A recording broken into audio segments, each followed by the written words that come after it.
Tired of wrestling with wide tables that refuse to cooperate with your document's layout?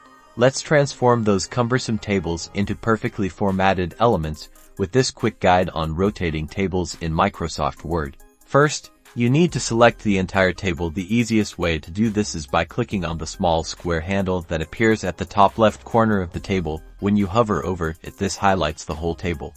Once your table is selected, you'll notice a new set of tabs appear at the top of Word Table Tools. Click on the Layout tab within these tools. Now, look for the Text Direction button. It's typically found in the text grouping on the Layout ribbon. Click this button. Clicking Text Direction will rotate the text within your table's cells by 90 degrees. If this isn't quite right, simply click the Text Direction button again until it's oriented as you need it.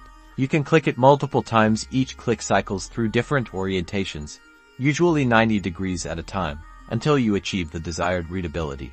After rotating, you might find you can now adjust the table's width to fit your page more gracefully. Drag the table's edges to resize it as needed. And there you have it. Your table is now rotated, maximizing space and improving the overall flow and readability of your document. For more helpful Word tips, be sure to subscribe and give this video a thumbs up.